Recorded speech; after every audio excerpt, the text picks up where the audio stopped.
P90.3 FM on every weekday from 12:15 till 3 p.m. And today is Friday. Hey, what can I say? Let me say thank God it's Friday first of all. For those who will be partying tonight, yeah, thank God it's Friday. Welcome. My name is Jude Nigeria, the educational system in our dear beloved country, Nigeria. Yeah, with me this afternoon is the proprietor of West Bay Schools. He is Mr.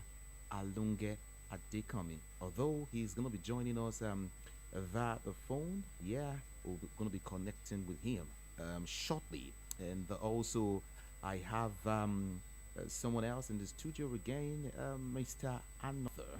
Yeah, he is the author of Dangote's 10 Commandments on Money. He's a trainer. Good to have you this afternoon, Tyre. Thank you, Judy. Okay, yeah. So shortly, let's see if we can get Mr. Alunge Adekomi quickly in the studio. Okay, he's here. Very beautiful afternoon to you, sir. Good afternoon. Yeah, good afternoon to you. So good to hear your voice. Thanks for having me. How are you doing? I am fine. I'm doing great. Okay, let's get talking quickly. Now, let me put this before we continue. Let me do this a little background check before we continue. Now, according to statistics, about 7.2 million children enrolled in early childhood education programs in Nigeria. In contrast, 22.2 million children aged about above 6 years enrolled in a public primary school, and about 5.5 million children registered in a private school. Now, for secondary school enrollment, the pattern was clear. The survey also revealed that the enrollment rate in junior secondary school was 54.4%, while those for senior secondary school was about 68.6%. Now, let's talk about the educational policy in Nigeria. The national policy on education is legislative guidelines from the federal government that set standards, procedures, and implementation plans that ensure educational development and delivery of qualitative education in our dear country, Nigeria. The first national policy on education was published in 1977, but has been revised several times by successive stakeholders in the Federal Ministry of Education because of growing changes in education delivery. And fast forward to 2014, that is the 2014 edition of the National Policy on Education stipulates that the government handles formal basic education, which is compulsory and free to all. The basic education covers 1 year pre-primary education, 6 years of primary education, and 3 years of junior secondary education. Also, new objectives and curricula were highlighted in the National Policy on Education to guide and regulate educational activities across all levels of education, both in public and private schools. Now, this afternoon, we want to discuss the problems with Nigerian mounted. The Nigerian educational system is bedeviled with a myriad of problems that has led to the clear collapse of the sector in recent years. I'll start with you, Mr. Alunge Adekomi. Do you think we have a balanced educational system in Nigeria? Well, that's a very tough one to talk about. It actually depends on the perspective you are looking at it. I think by and large, our education is, in terms of conceptualization, is actually a balanced one. However, in terms of implementation, that's where the question mark is. Tell us more. Tell us more. Education in Nigeria. You know, if you look at the whole concept of education in Nigeria, don't forget, we used to run a system that was based on a SIG system. And then, what informed that decision at that particular time was to address a particular deficiency, that was in the system. And so the whole concept itself, fantastic, very beautiful. But are we implementing it right? So that's what I can't talk about. But to answer our question, on paper, yes, we have a very well-balanced education system in Nigeria. On the paper, you said? Correct. Okay. Yeah. So on paper, we have a very... You see, don't forget, I don't know whether I try to bring that conversation in at this time. What normally informed education system any country or society goes into is actually to address the need of that society. See, you project into the future and then develop curriculum that can address the foreseeable problem or the goals of that particular society. Okay, so if then, what are your reservations about, these policies in Nigeria? Well, you see, Mr. Alunge, I want you to be factual here. I want us to say things the way they are, because millions of persons are listening. All right, so I wanted to just dive into it the way it ought to be. Say it without fear or favor. What are your own reservations about, our educational system or our educational policy? Okay, before I delve into that, before I start saying my reservations, okay, let's look at those factors to be considered, when developing either curriculum or an educational system.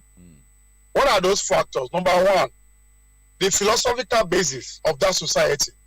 The infrastructure needed to implement such system. You understand? Yeah. And this depends on the local government, the state, the national political standard. Do you understand? Sure. Then availability of fund to implement the fund to implement it. Then number three, the economic basis. There is what we call economic basis. In this one, the curriculum content don't just educate, and that's why when a country begins to have brain drains, people begins to travel out after acquiring education, the society should get agitated, because one of the bases is for people to come and contribute to that economy of that country. Then we have also the technological basis.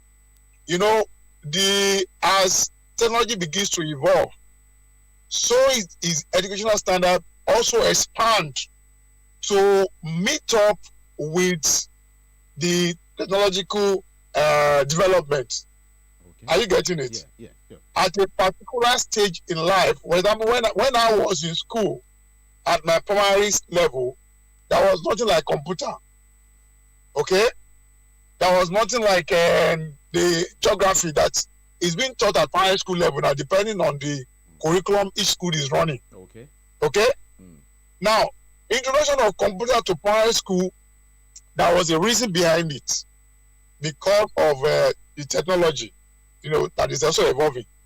And then you also look at the world is becoming a global village.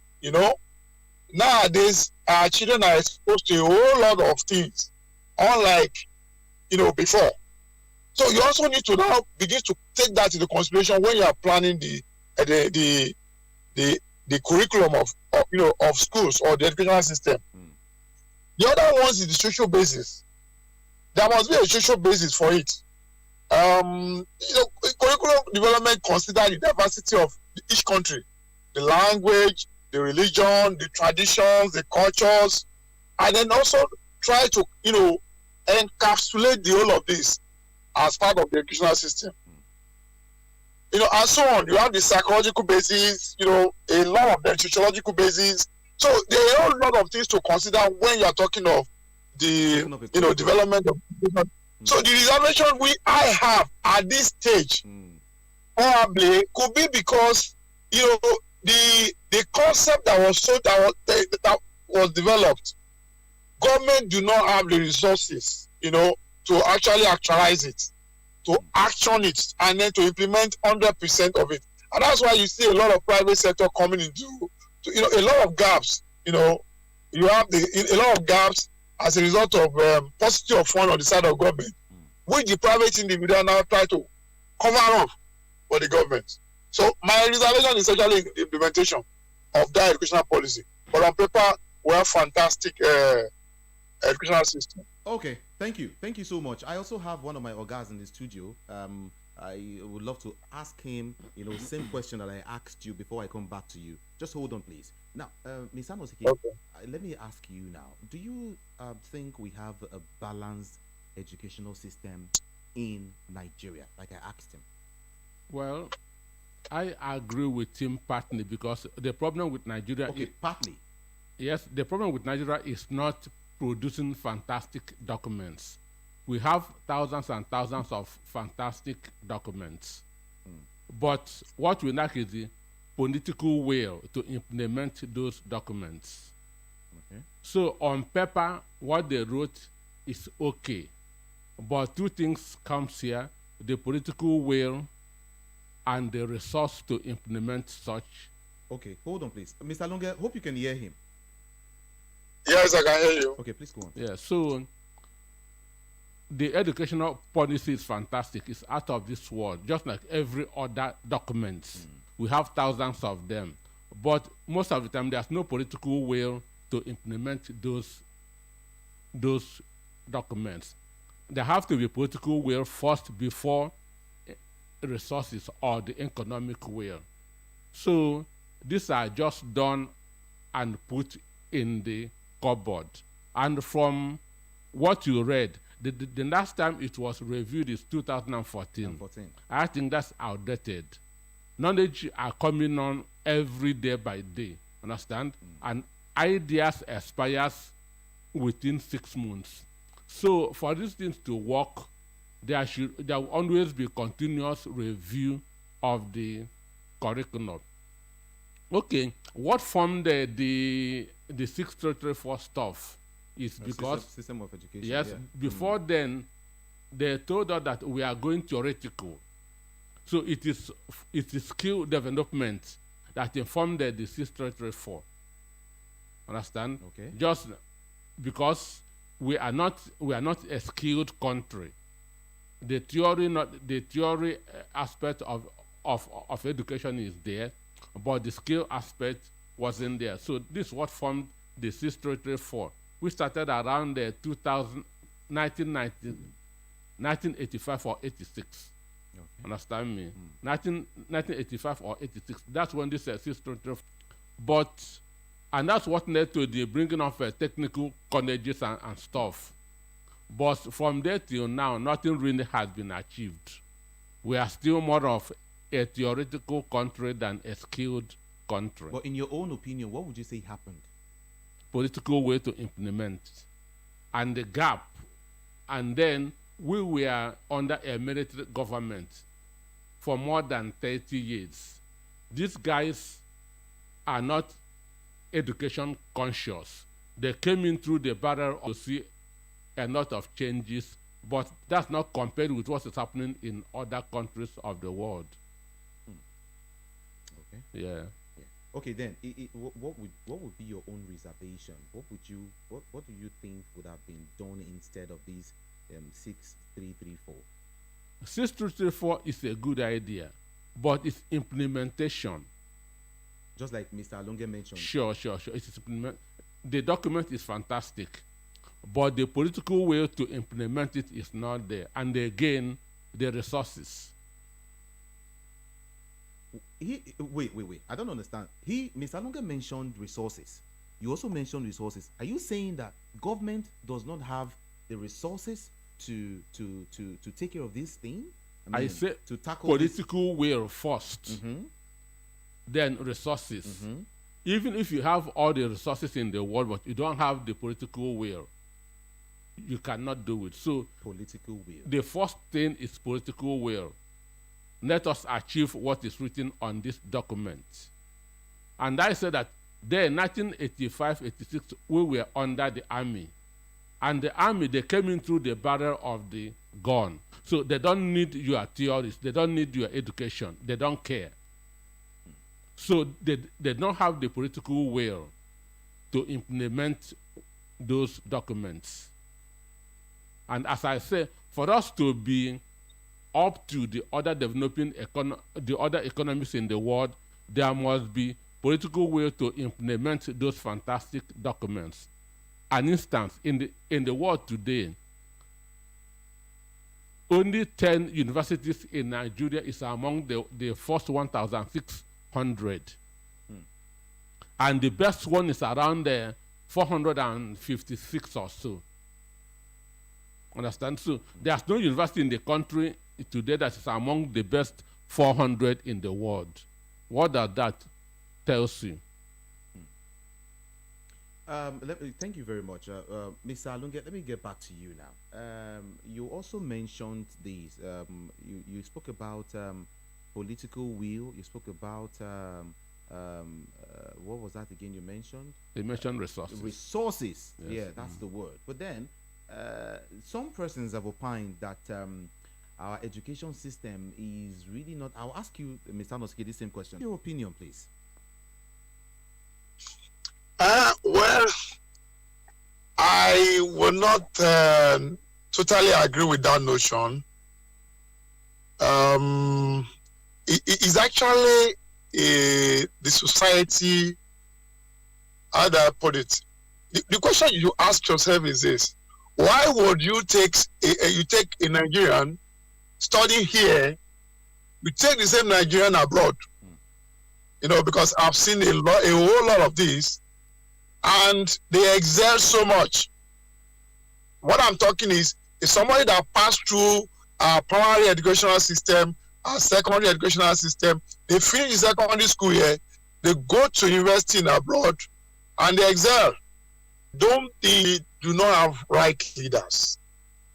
And until we get that right, until every other thing begins to suffer, you know, the political will, just like the guest in the house mentioned about our system, because they have the resources to take their word outside the shore of this country.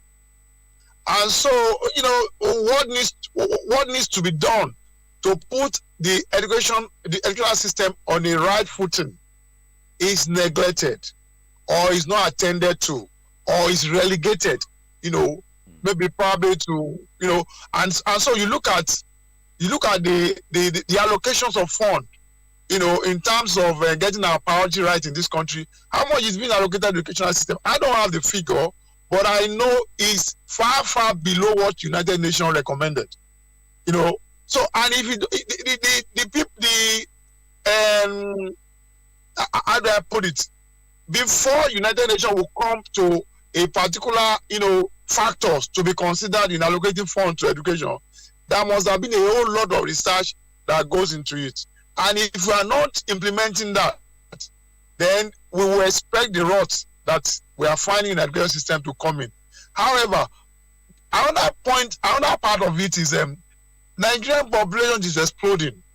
When the concept, when 634 was conceptualized, I don't think the foreseeable growth in population was factored into it, because it involves buying a whole lot of machines, equipment, you know, to help educate people or to impart skilled knowledge into people. Okay. But because of the, you know, explosion in the population, which now means that government needs to create more schools, you know, to meet the needs of the society, government is unable to meet with that. However, the few that government even established, how are they doing it?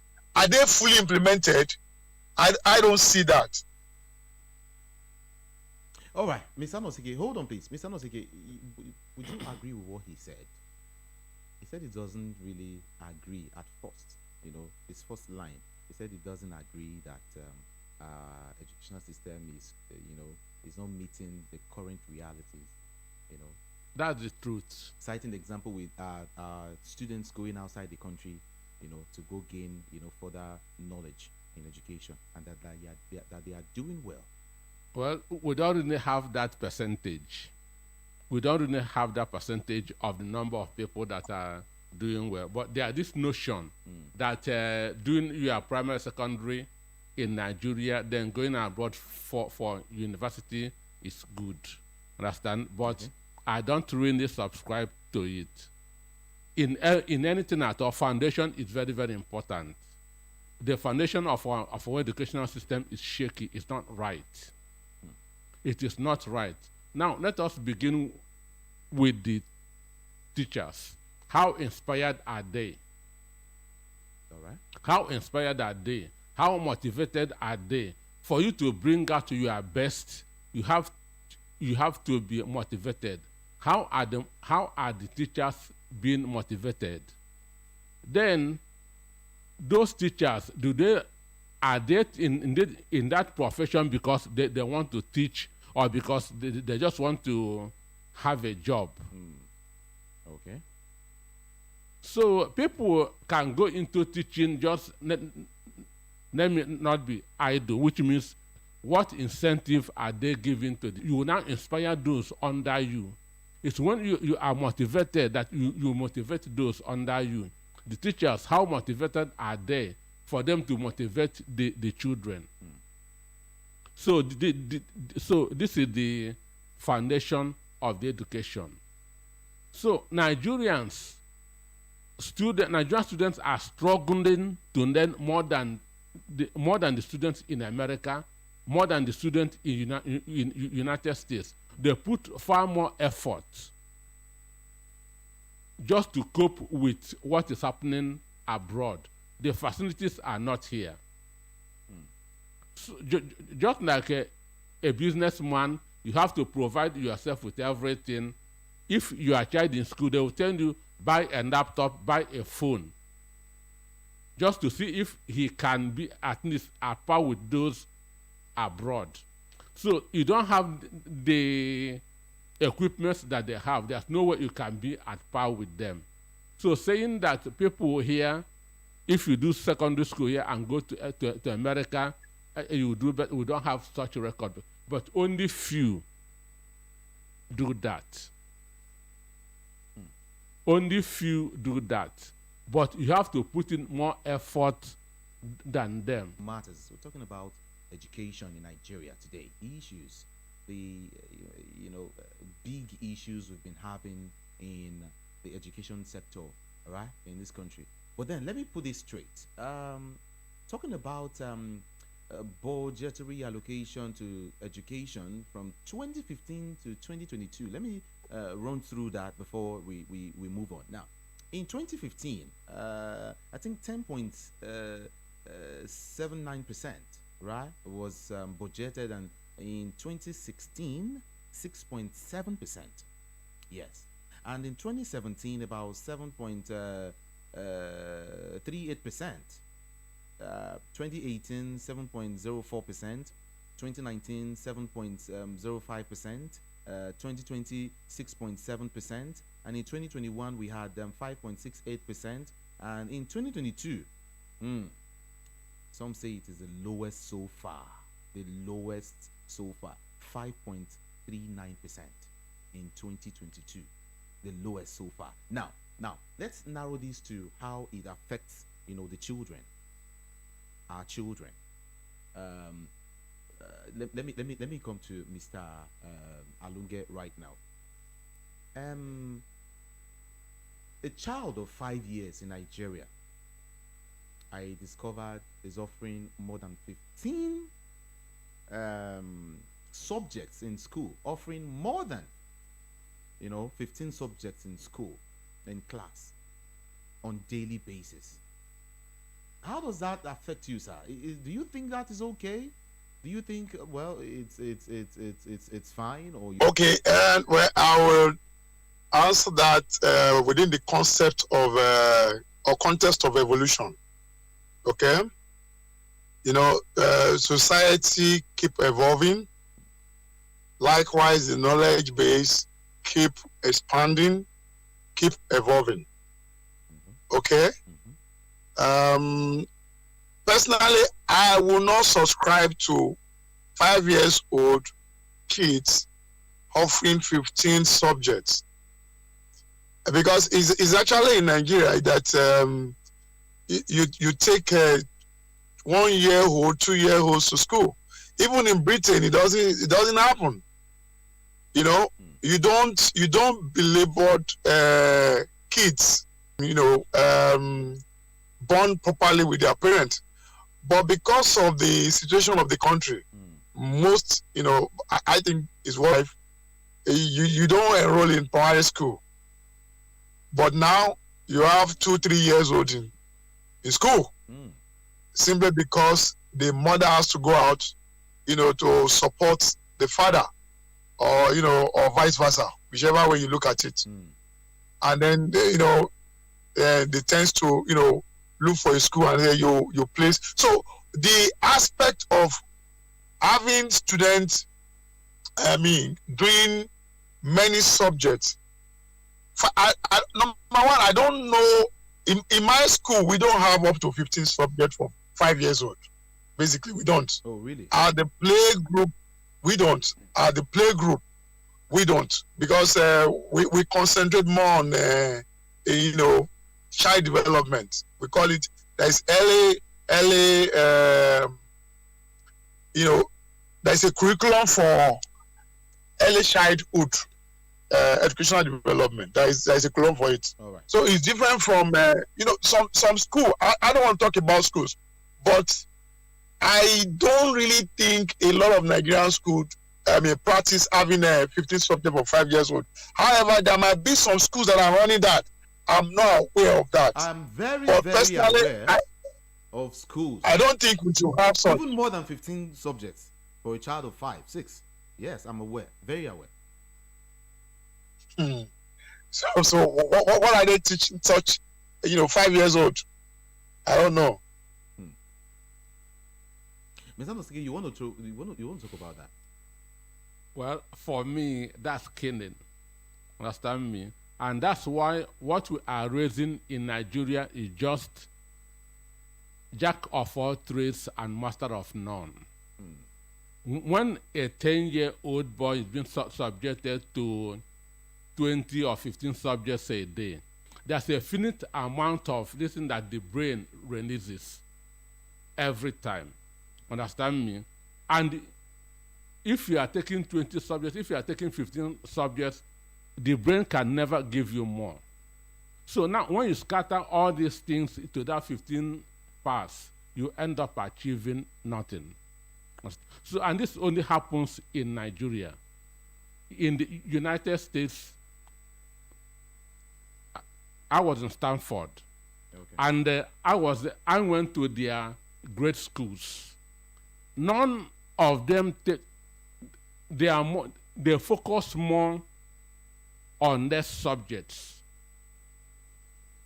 They focus more on their subjects. This idea of a child achieve anything at the end of the day, the expertise, we don't get it. So ideally, no child is supposed to have more than 10 subjects per day. 10, you said. Not more than 10. You only see this in Nigeria or in developing countries. In Western world, it's not so. It's practically impossible. And the earlier they address this in some parents are even happy that their children are passing 20 subjects in a term, but they don't know the future effects. So, because I remember in China, if you are, until the child is 7, you are not allowed to write anything until 7.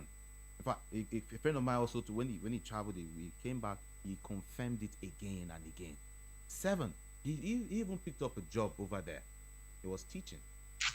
He taught, he was teaching English because, he is, he could speak English. So, In other words, you Yes, also teach those Asian countries, Asian- they Asi- don't always hire Africans to teach English. exactly. Yes. And when he came, he was telling us, Thailand and other he countries. mentioned, he said, until you're 7. But here in Nigeria, except a mother will just tell the child, will tell the father, this child is almost 2. We should be prepared to, enroll the child in a school. And I just think, what are we doing? What are we doing? Mr. Alonge, you're a school owner. Do you also think that's okay? Well, I absolutely disagree with that. Before I even go into school, being a proprietor of a school, I had that same issues with my wife, actually. And my firstborn was barely 1 year old when my wife said that we should put the boy in school. And I said, why? I was asking, and then the way my wife replied me, it was actually looking at the larger society, and then she was citing people, that they gave birth at the same time, and this person's child is in school, this person's child is already in the school, and besides that, it will help the child to talk early, to be able to talk, as quickly as possible. That would be the, you understand? But personally, I don't think it's the right thing. Even up to now in Britain, I doubt if they put 2-3 years old in school and say, well, start learning. Except, that's why they have child minders, they can put the child in a crèche and stuff like that. But not to subject, the brain of that little kids, to so many subjects, just like you pointed out. So I think it's a society thing. Just like you also mentioned, there are some parents that they take pride in that. That my schools, my children's school, this is what they do. They're offering like 20 subjects, and stuff like that. Not. Hello? Hello? Hello? Yes. Oh, can you hear me? I can hear you now. Okay, so now we're having a WhatsApp call. A call was trying to call me, so okay. so not minding the effects, the implication of such, decision on the child. How do we address this? Is a society problem? It is circumstances. Because she wants the freedom, wants to go and work, or even the child, the father probably encourage the mother to say, okay, go and put the child in a school. So that you can also go out and work. I believe strongly if economic is good, if the government is doing, they are up to their responsibility. I don't think any sane society wants to subject their children. Thank you. Let me hold you on. Mr. Nosike, you want to say something? Yes, I want to contribute to that. As a journalist, I once interviewed a girl, 14, who got admission to West Virginia University. Okay. She schooled in Nigeria, and at 14 got an admission to a university in the United States. It was a big party. Wow. Understand? So the parents were boasting that their daughter finished, she didn't do SS3. She got the admission at SS2 to America. So it was a big, they celebrated, and some parents we are using that girl as a role model. See, Tosin finished at 14.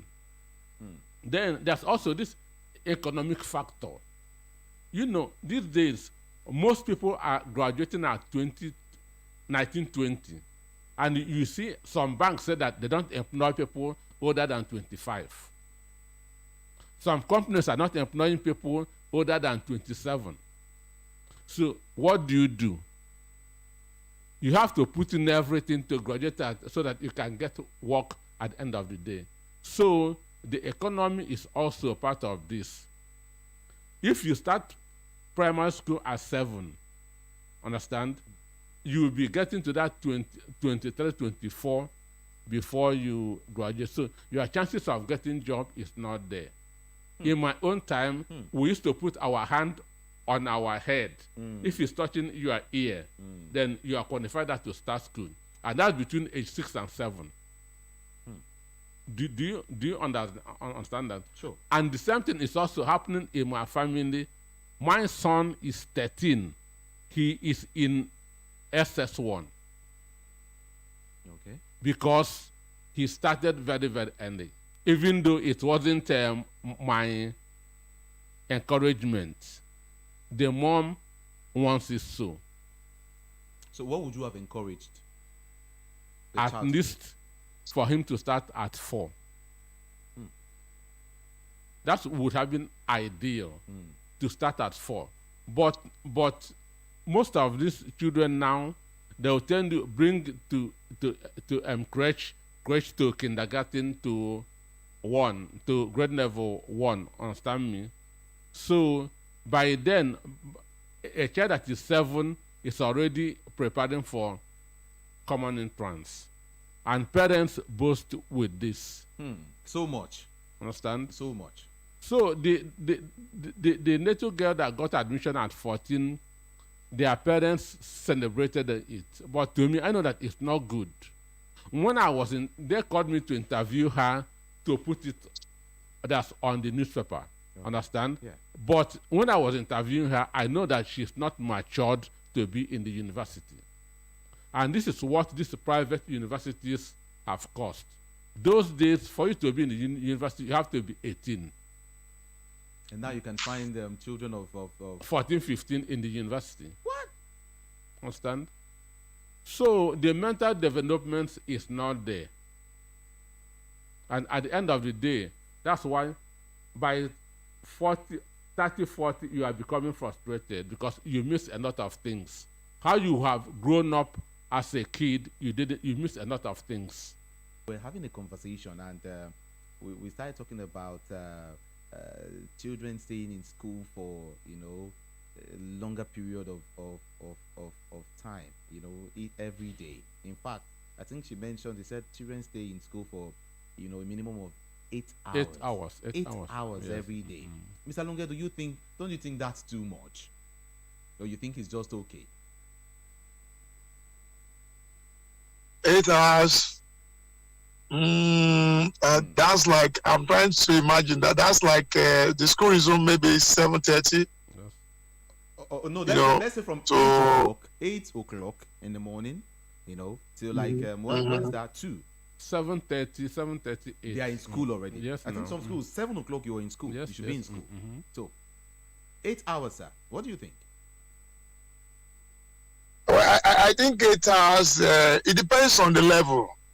If it is primary school level, I think 8 hours is too much.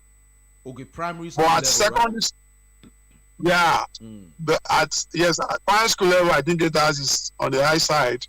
But at the secondary school level, I don't think. Well, let me put it GSS 3. Maybe 8 hours might be too much. But for SS upward, SS1 upward, I don't think 8 hours is too much. Based on, it depends on what the school is preparing their children. I mean, the student for. Okay, it's all right. It's all right. Look at it. Oh, okay, all right. Okay, I think a whole lot of persons are, calls have been coming in. Persons, I hope I hear from mothers today, because I actually want to, well, it's all right. It's all right. Let me just take a chill pill for now.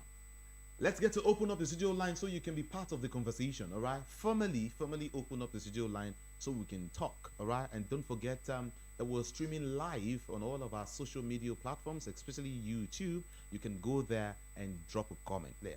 We're streaming live right now. Just go there, type VOP 90.3 FM on YouTube, VOP 90.3 FM, and just drop a comment. You can see what's happening in the studio live, okay? So let's do that right now. The number to call is 0700 903 903 903.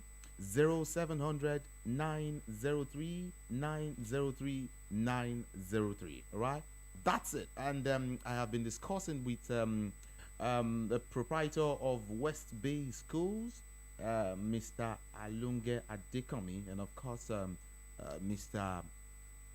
Peter Anosike. Let's take calls right now. Hello, good morning to you. Good afternoon to you, rather. Good afternoon. Good afternoon. What's your name? Yeah, my name is Nelson. Nelson, where are you calling from? I'm in Lagos. I want to react to the discussion about this early child education. Please go ahead.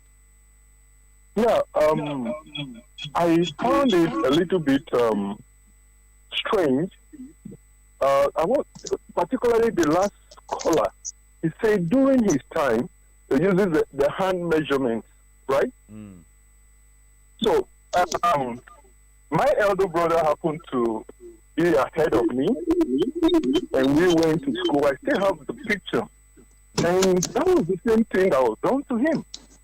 But fortunately, mine couldn't cross very well, so I was asked to go home and wait for a year. As I speak to you, I reap the benefits. Really? I finished. Yes. You see, the societal demand is gradually destroying a lot of things. If a child stays, and I stand to be corrected, if a child can stay 1 year, 2 years, 3 years in those days, the parent gets to bond with that child. The mother gets to know what this child is good at. And then taking it further, biblically, the Bible says, train a child. You don't just give birth to a child. What we see right now in Lagos, you don't just give birth to a child. 3 months, and you're taking that baby to a crèche, and then you have to come back 8 hours, sometime late at night, to go pick that baby from the crèche. There's no bonding. I want to specifically point that the reason why there's so much crime or court outbreak is because these children doesn't feel love. So the moment they go out there, they want to embrace what is given to them. And how do you win people over? You give the love that is lacking at the home front. I read somewhere, I stand to be corrected, that either in Finland, I was listening to the program and I was telling my colleague in the car, I think they say in Finland, children don't even go to school until they are 7. Why? For me, it's because they want these children to explore the world around them. And by the time they are done with this, in that 1 to 6, 1 to 7, 1 to 4, you could see a child who haven't gone to school will come out and be a wonderful painter. And what do? You make that child go after that which he or she loves. Remember, they watch films, they watch cartoons, and they indirectly tell you, this is what I want to be. You get me now? Yeah, so sure. we need to change this culture because of the economic factor. We need to change this culture. Children are not bonding with their families. And so now imagine you make all the money, send your kids 14, 15 to overseas. God help you. If you get hooked up with a drug addict and the story abounds, they come back to this country, all you could hear is, oh, he's a psychopath, all is this. You a journalist, you hear these things. Yeah, all the people who goes out of this country to claim in the name of training their children, spending their hard-earned money without proper bonding, you watch the Nigerian team, the father cannot even control the girl. Not to talk about the son. Some of them come here and they become wild cats. We shouldn't just take wherever this policy was promulgated from, they had tested it. It works. In the UK, for now, you have scheduled work hours. If that is what we want to adopt, fine. Let there be, maybe for nursing mothers, 5 working hours. You go home. I watched in a documentary, do you know why the moment a mother gave birth to a child, here someone else takes the child to start taking care of her. But in the Western world, the moment the woman gave birth to a child, they take that baby with the blood and place it on her chest. And then that's where the first communication comes from. And then the baby goes up, oh, my mother, because there is a breath of life. Yes, you came out from me, but I'm breathing into you. You don't know what the woman is murmuring at that time. Yes, the pain is gone away, but she can tell you, you are going to be great. Sometimes what we offer in silence is greater than what the world hears. So, David is supposed to be at home 8, 9 in the morning, 4 a.m. Sir, do you go around? 6 a.m. Babies are being carried with sleep to school. How did we get here? And we are talking about their mental state. Another thing that is on the rise is the mental health. Journalists have a lot. The advent of codeine, tramadol, these are the cause of all these things. Please, I congratulate everybody that called to say I'm a first-time caller. I want to give room for other people Thank you so much. Contribute to, but we need to reverse this, and something has to be done. Because you see a 30-year-old man or girl now who is acting as a baby. How do you manage this? 10 years, 15 years back, an 18-year girl can stand as a mother. These days, 30 cannot even stand. Wow.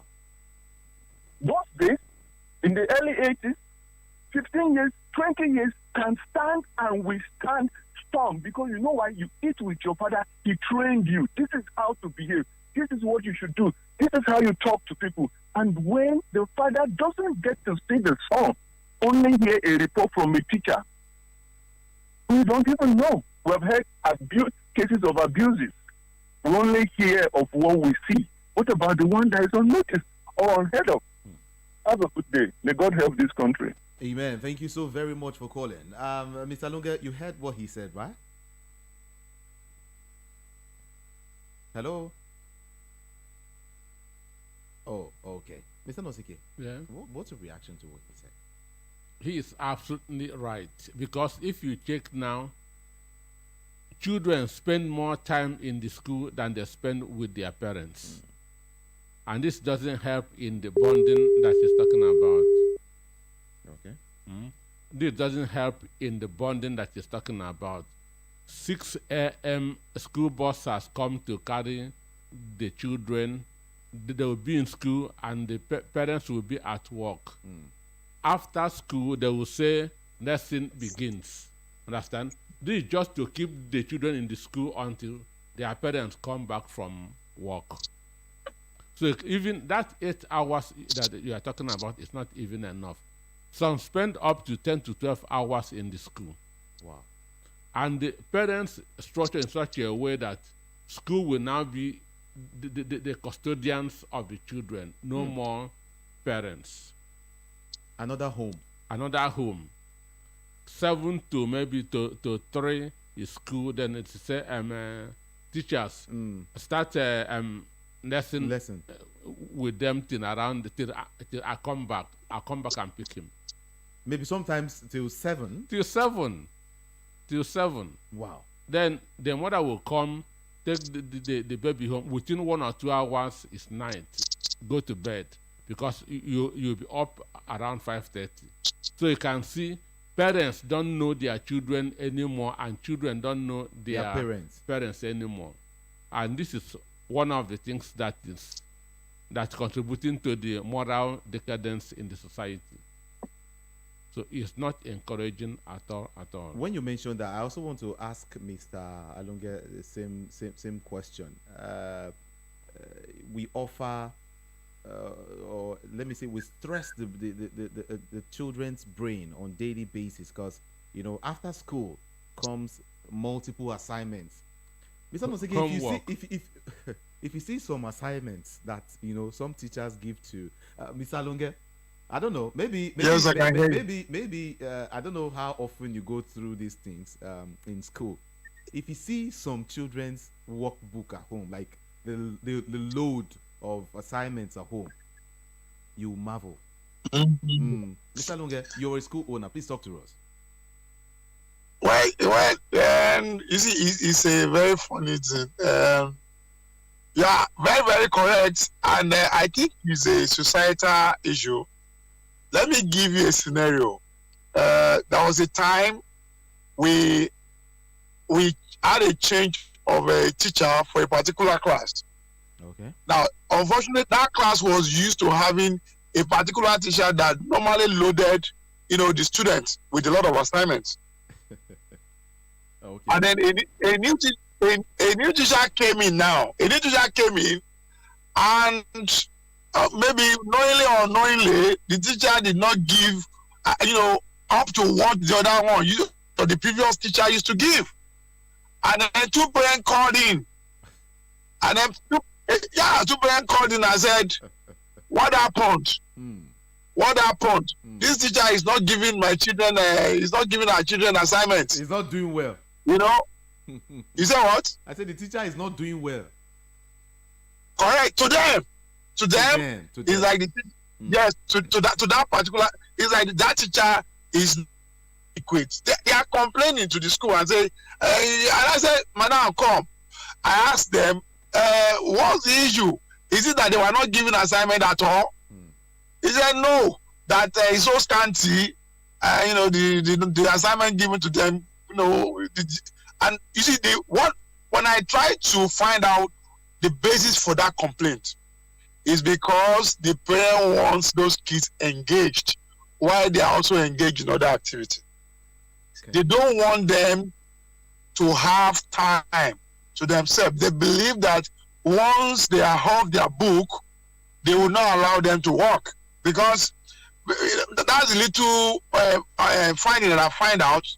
They want to be busy. They want to work in the kitchen and without attending to the kids or me from the time they get home till when they finish doing their whatever they are doing in the kitchen. Then they say, okay, yeah, have you finished your assignments? So it depends on how you look at it. So at times schools also try to, either put it now, they want to measure up to the expectation of the parents, because of the parent demand for it. Do you understand? You, because of the system we're running now, a lot of schools are even parent driven more than being driven by what is required or the normal practice. Do you get? For example, let me give you an example. I had a conversation with the parents that was complaining to me that are you using NC people to teach in primary school? Primary school, okay. Listen to me. Okay. That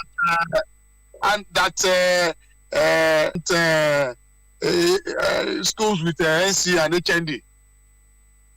And I asked that particular parent, I said, look, would you subscribe to an MSc holder being a lecturer in university? Would you subscribe to it? And she said yes, that's okay. Okay, and I said, okay, look, if you subscribe to an MSc, teaching an undergraduate, it's just a step ahead.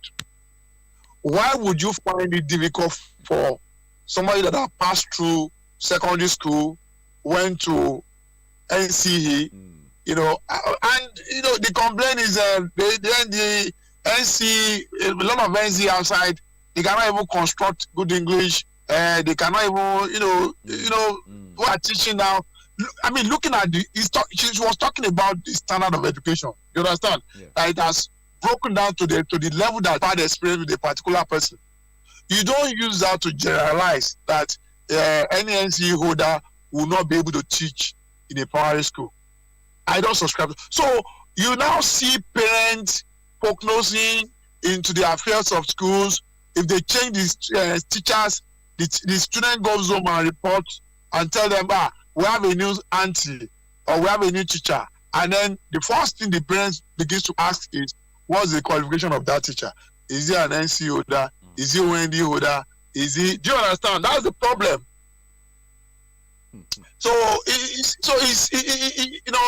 lot of things is going wrong in terms of parents, the society, the money-driven part, which some of the school now wants to also, meet up with. All right, Mr. Mosike, a child is sometimes I discover that a child is tired. After school, the child needs to rest. But here comes the multiple assignments And you know, the parent or the mother who is trying to teach that child is trying to, is doing everything possible to make sure the child learns, but the child is tired. You can see that this child is tired, and you start beating up this child.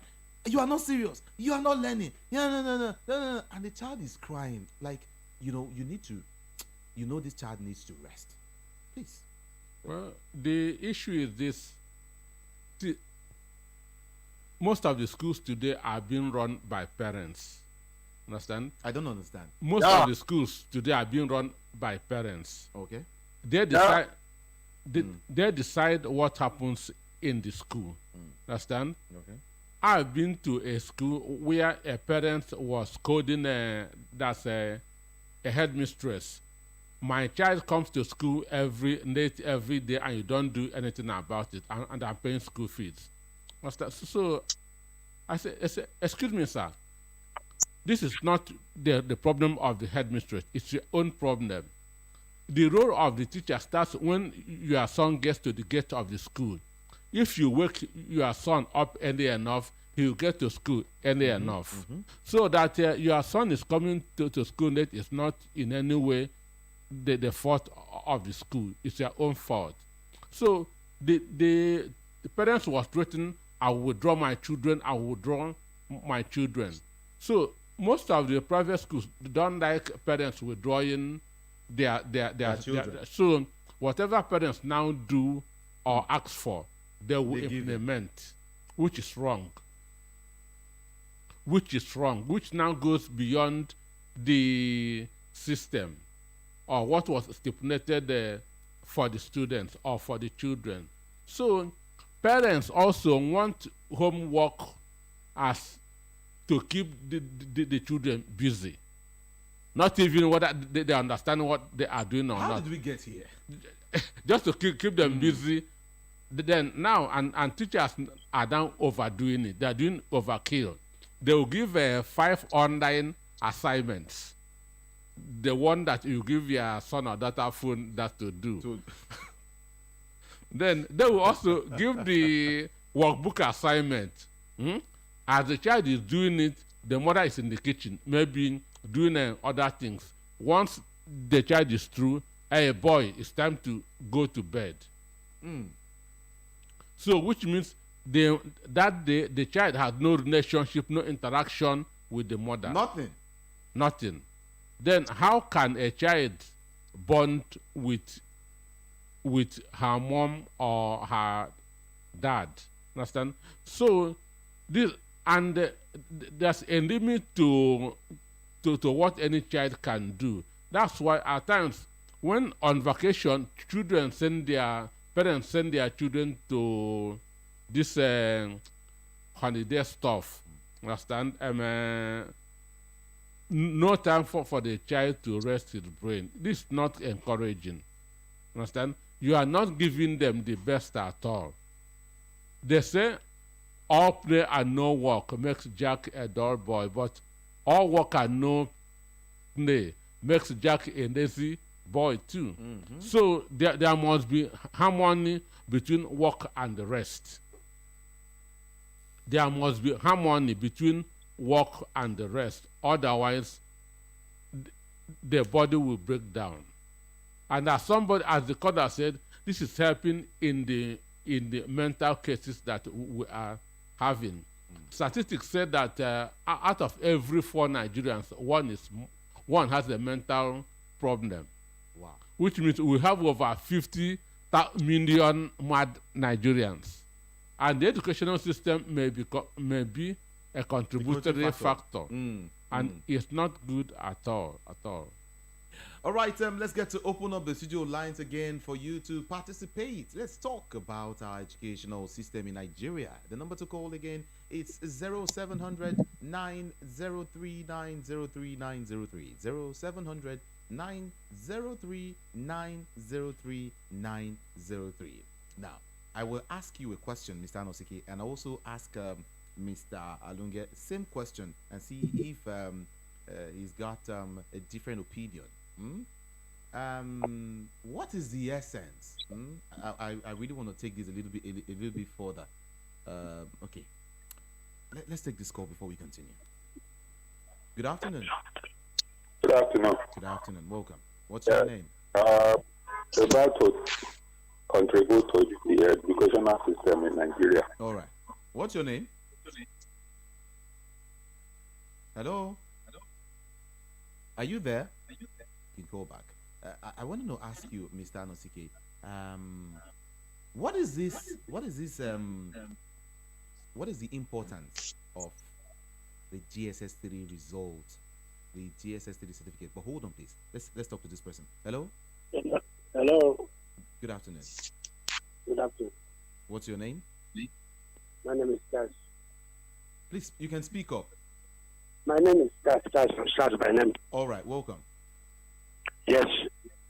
As we are discussing about how the parents and all the roles of the parents in the life of our children,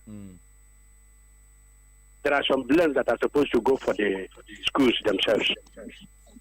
Most of these our schools we have now, like all these private schools, do they have space for children to play football and all the rest of them? A child will just leave in the morning and go to school. He will be there learning from morning to night. As one of my brothers said that all works and no play makes a jack a dull boy. Do they at all play in the school?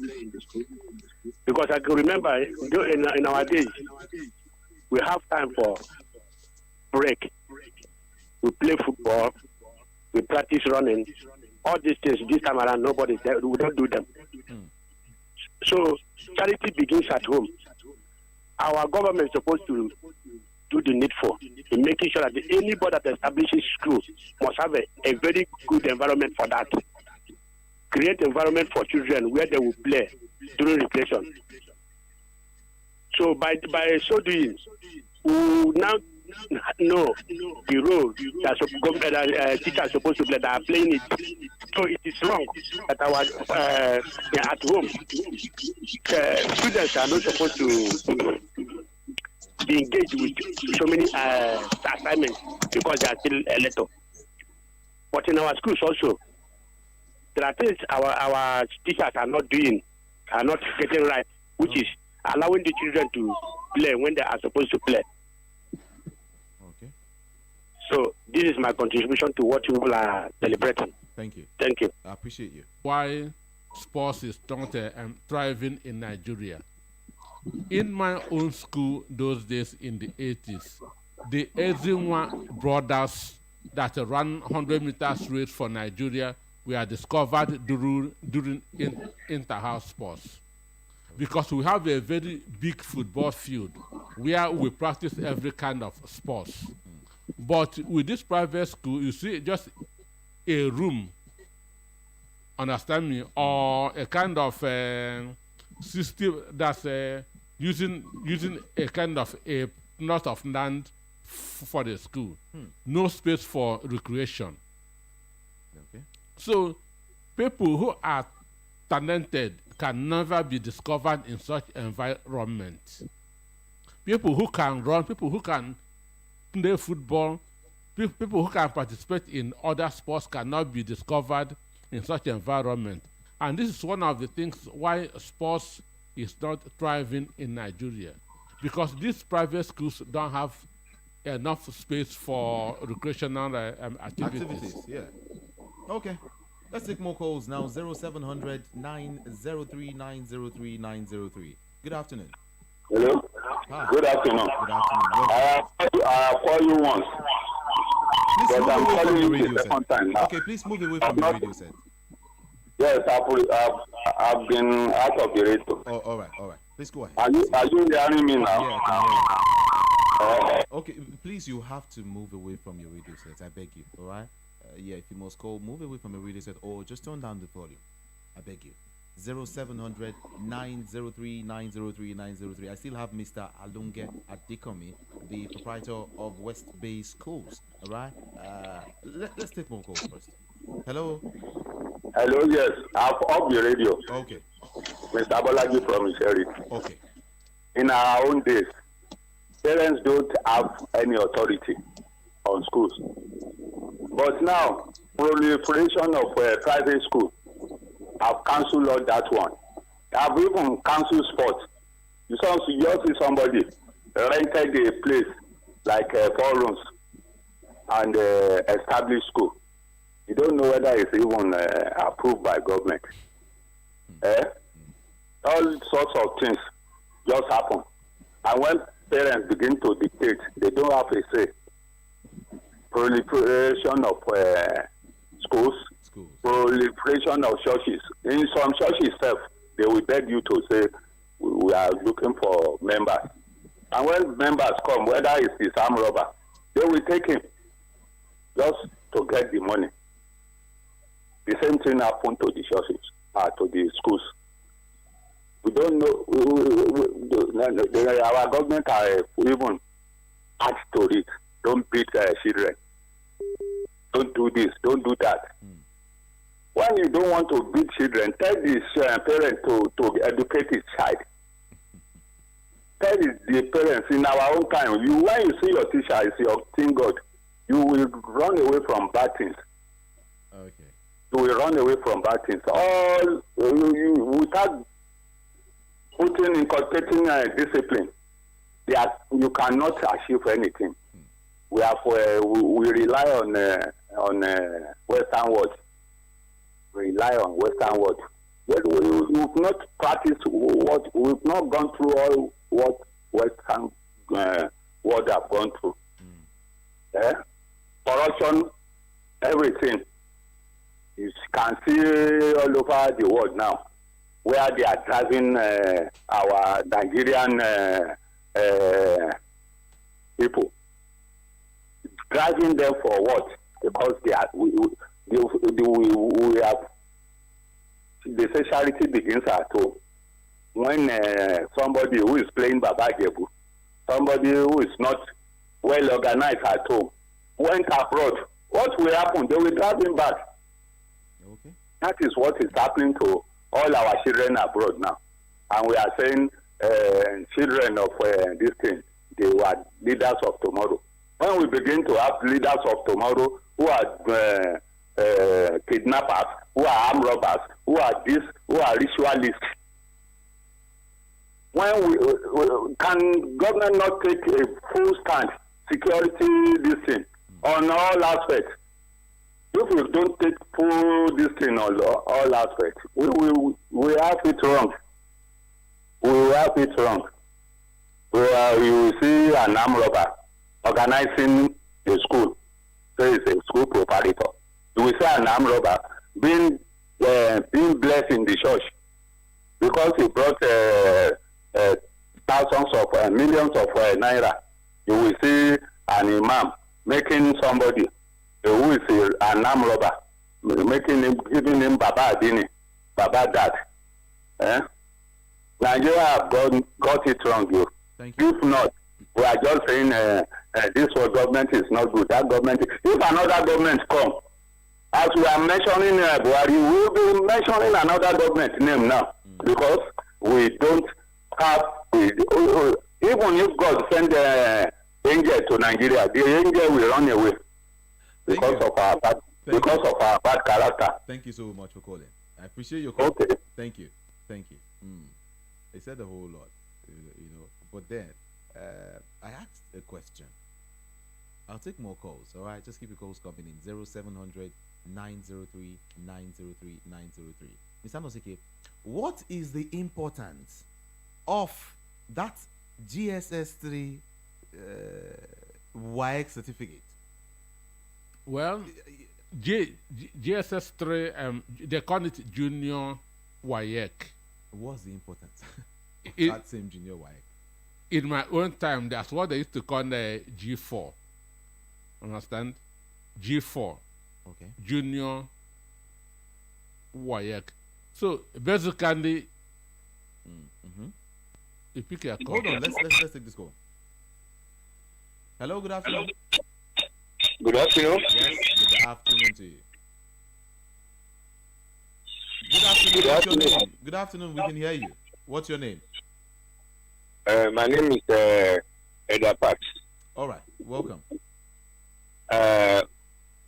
On my own perspective, on this issue, we think the government need to do, they need to build more schools, Okay. more public schools, because we are producing children every time, yearly, and so on. And the children need to be educated. If the government can build more schools that can accommodate children, at least this private school will have less thing to do. Nobody, I don't think during our own time there is no like private school. We have local authority primary school those days in all the areas. But nowadays the government is not paying attention to education. That is what we are facing. Okay. So anybody who is out of job and has the money can look for education to organize school, and people will patronize it. But if we have in every local government, we have more public schools, all these problems we are talking will be solved. That is my own perspective. Thank you. Thank you so much. All right. Yeah. Thank Okay. you. Mr. Anderson, you were saying something. So during my own time, that's what they used to call the G4. Okay. That's government class 4. Yeah. Hi. In the classroom, secondary school, a child. Go and withdraw my child and go to the other school. Which one is the best? They have to talk to the government school to change from the way they do. There is a big field in my village that we used to play, that we used to do all sorts of games. But now, there is nothing like game. There is nothing like play. There is nothing. A child will stay in the class. Before, immediately he come back from school, he will just lie down and sleep. To eat will be a problem. So government have to look into that and change the system of government teachers. I don't know whether their money is not enough for them or whatever. I don't understand. Because if their money is enough for them, they won't be breaking a goose in the classroom. Thank you. Do they actually break a goose in the classroom? They do. It happens. Government school or private school? Government school, government teachers, they break a goosey in the classroom. Wow. Yes. Is it part of the assignment or what? They do other business. They carry other business to come and sell crayfish to come and sell to eat their chef. Is it part of entrepreneurial studies or something? It's not so. It's not. Like in the time when I was in primary school, we used to do handwork. And this broom you see, we do broom and sell and carry it to our market day after 1 month. The whole thing will be stocked in the headmaster's office. Then they will take it to market and sell it. And that is for school that they used to do feast for us at the end of the term. Okay. But now it is not so. I have not seen them doing handwork, doing basket, doing math. All those things is what we do in our parent school in the village. In the village where I come from, we do a lot of handwork. There's not like that again. All right. Thank you. Lovely. Thank you so much for calling. We appreciate your call. 0700 903 903 903. 0700 903 903 903. Hello. Hi, good afternoon. Good afternoon, sir. Good afternoon.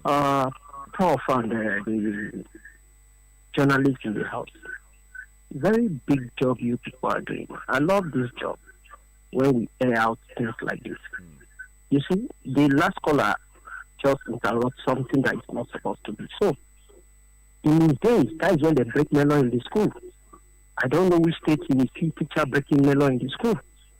It's not possible. So let me go to the point of curriculum about 15 subjects. It's not that too short to get a 15 subject.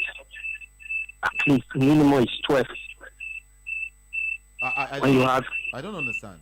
Please, can you move away from your radio set, please? I'm not with the radio yet. Okay. All right, I can hear you now. So I don't have that number. You only have 11 or 10 subjects in primary school, which you have CROS and IROS. That makes it up to 11. Do you get it? So for them now, working 8 hours at the school hours is too much for a primary school. It's just too much. At least a child starts in school from 7:30, which the class teaching starts at 8 to 12 for nursery to pre-primary 1 or 2 o'clock, which is they are running now. I think okay. Do you understand? Yeah. So now, if you now have parents complaining, because I've had an issue like this somewhere, where parents complain about a teacher giving much work and a teacher not giving much work. You see, the teacher that doesn't give much work, it can bomb itself to those children with much work. And if you now give them much work to go home, they come back not doing it, or they just fed up, the whole thing will be scattered. When you now give a child, when it's still a serious job at school, you need to give him a less job so that he has more time to play, to cover up his brain work. Like I always tell some parents, when the child goes home after school, apart from lesson of 1 hour, any other thing, make sure immediately your child gets home, especially from primary 1 to 6, let them have 1 hour or 2 hours siesta, which is between 3 to 4 or 5. 5:30, 6 or 7, they can do their assignments. Then you start keeping these children brain to run very well. There they will have a lot to carry over the night, to sleep over, and memory will be sound. And first question in the morning, they can answer you very well. But when you start loading them with work, the mother came as prof or who saying is engaging them, and the woman is in the kitchen. So parents should engage their children. Look, my mother never went to school. I finished secondary school before I knew my mother could not read A and B. That is a miracle. You will ask me how. She just went to her, we take our books to somewhere, and the person will tell him what we did wrong and right, and he wake you around 12 midnight. This is what you say, this is what you do. This. You think that woman is smart. It's not smart. The only time we now start knowing, even we make you to write letter, and you tell you read it later, you go and confirm it, whether you write it well to your father and your uncles. So, when the parental love for our children, when a child is 1 year old, already is at school. Thank you. Let me let you go now. I appreciate your call. God bless you. Thank you so much for calling me. All right. I still have Mr. Anosike and of course Mr. Alunga here. But then let's talk to you first. Good afternoon. Hello, good afternoon to you. Good afternoon. Hello, good afternoon. Good afternoon. How are you doing? What's your name? My name is Mary. All right. Where is Mary calling from? I'm calling from Lagos. All right. Talk to me. I can hear you. Okay. In our school, we don't used to do any equation. And we always wear sport here for nothing. And they will be writing. It will not even allow us to rest. Wow. You write all day. Yes. How old are you? I'm 15 years old. 15 years old? Yes. And what class are you? In SS1. SS1. Yes. Okay. That's all right. Thank you for calling me, okay? It's part of those things we're talking about. You know, they write all day. So no recreation. No recreation. Nothing at all. You just write. Wow. Good afternoon. Yeah, good afternoon. Welcome. Thank you. Yeah. What's your name? Chinedu. Okay. I hope I'm on to last video. Voice of the People, VOPFM. Oh, I'm sorry. Thank you. More. Okay. All right. 0700 903 903 903. That's the number to call. And I remember asking Mr. Anosike the essence of having JSS3, WIAC certificate, maybe we should start from there. Okay. Hold on, please. You still have to hold on. Hello, good afternoon. Good afternoon, sir. Good afternoon to you. Yes, sir. Please, I just want to contribute to the program. Please do. I'm also, by the grace of God, I'm a teacher. I just want to share this experience because most schools, the problem we have, especially the private schools, is the proprietors and the parents in the area of putting the children's education in the right way, just as we are discussing over there. Sometimes they want to compromise with the parents, make sure that they give them all they want. Even the teacher will not have a say. You can imagine where a parent will walk down to the school and give the teacher a slap. And that can amaze you, and the extent that those children can go to misbehave in the presence of the teacher. So sometimes we are talking of this creation, even the teachers, they bring the idea to the proprietors. You will find out that they will not welcome the idea because they want to see the children do more writing and taking those people that will make the parents feel that they are doing more work at school. And that is why we are having these issues. Sport is no longer the PE, health education, all those things, they don't welcome them. That require physical exercise. And that is where missing it mostly in private school. Most private schools, they don't even have the requirement for children for the sports. They don't have it to think of it. They believe that education just ends in the classroom. No matter how standard the school is, if you take a student there, you find out what that little girl called to say is true. It's true. Do more writing. And it's a thing we have to look into seriously. My name is Tony. So I'm calling from AB. God bless you, sir. Thank you so very much, Tony. I appreciate your call. Yeah. Well, we will begin to find out some of these things, go to schools and listen to, children talk and get to interview them and get their response on some of these things. Yeah, very, very soon. But then there is this thing about, DSS 3. That certificate. Hold on. I think someone also asked the same question. Like, what is the essence? Why do we need that GSS 3? Is there no other thing we can do with that particular, class instead of, forcing them to write a particular examination that at the end, I don't know if they need it. But that's why I'm asking Mr. Anosiki here, and also Mr. Alonge will also answer the same question, all right? The GSS 3, WAEC certificate. If you still want to call, you're free to call. The number to call is 0700 903 903 903. 0700 903 903 903.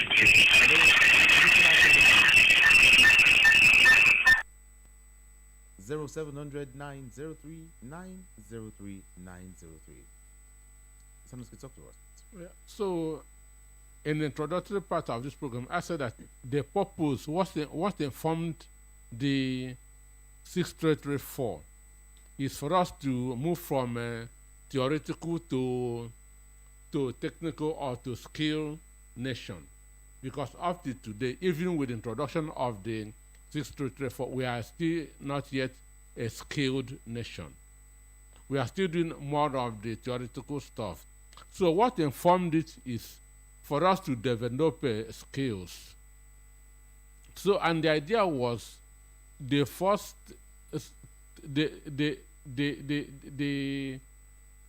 JS3, understand? After it, you now know whether you are going into maybe science, technical, commercial arts. Understand me? Yeah. So, but it doesn't really qualify you for anything. You cannot go to say you are looking for work with a JS3 certificate. Understand me? As I say, it's just like during our time, we have what they call the G4, government and class 4. Then that you can use it to enter police, army, but nothing serious. Oh, really? Sure. Ah. Those days you can use your G4 and enter maybe the military or the paramilitary, and maybe get job in the civil service. So, but this JS3, to me, it just what qualifies you to enter the senior secondary school. and not that it's independent of anything. And these days, most schools don't even take it serious. Understand me? So before the junior WAEC comes out, those that participated in the exam are already doing SS1. Understand me? Before the WAEC comes out, those that take it are now in SS1, which means it's not important anymore. But some persons will tell you, GSS3 is important. If you don't have it, it's same as if you didn't go to, what are they doing with it? What does this quantify you for? Okay. 0700 903 903 903. All right? 0700 903 903 903. Yeah, I would want to talk to Mr. Alunge right now. All right, let me see if I can get to talk to him. But then, just keep your calls coming in. I will take your call. All right, just 0700 903 903 903.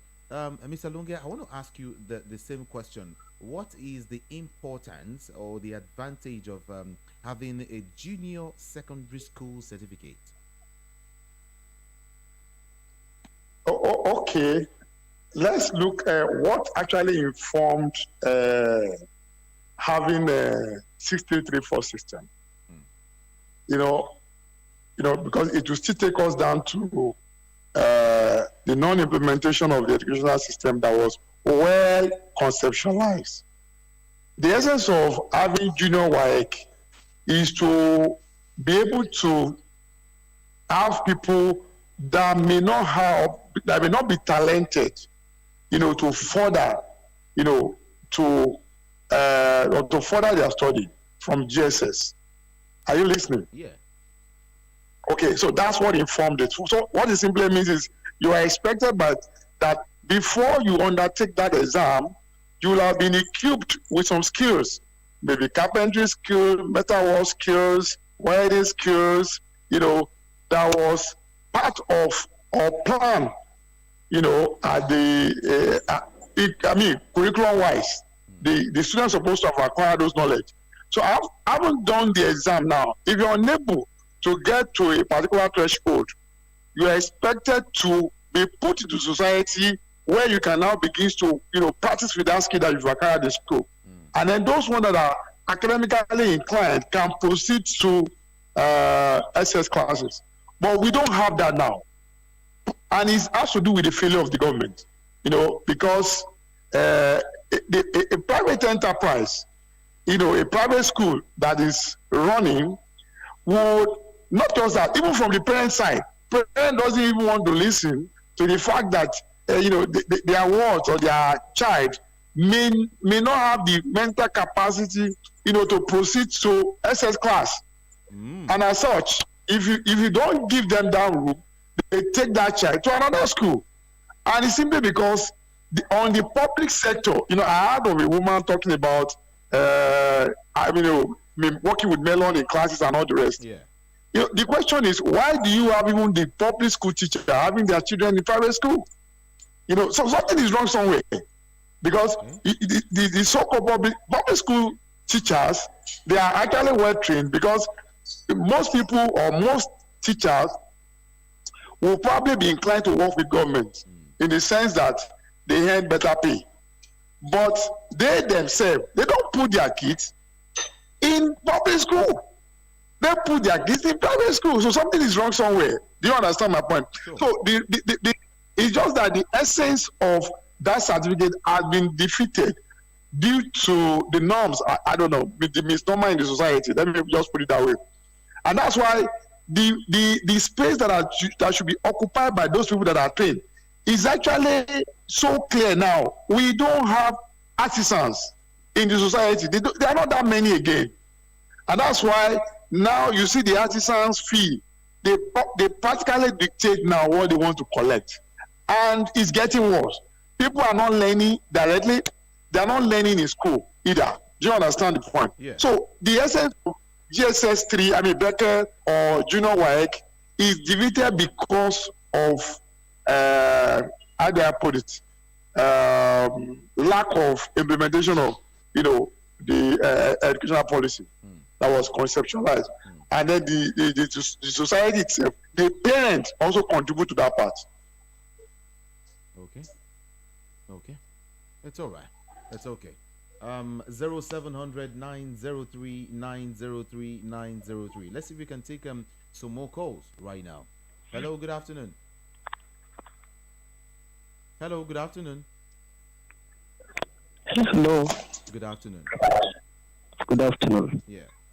I disagree with the last caller that said teachers don't have their kids in the public school. It's not possible, because every teacher wants its kids to pass through where he's working so that I can monitor them very well. If you now say they are putting their children in public school, that means such teacher is not doing his work. So I don't believe that. So now the 3, 4, 6, 10 in my GSS 3, I remember we have a workshop in my school, and truly, as he said, if you cannot do well, you can tell by the GSS 3, and if you have to go forward, you will be told by your scores in your work. And that helped me at the time to go and do some mechanical work, which were not good in my skin. I did diesel engineering. I failed, but it was affecting my skin, because I did engineering on nozzles. I deal with nozzles. And when you spill nozzles gas, it's not that too good for your health. So that's why I quit. And I went back to school.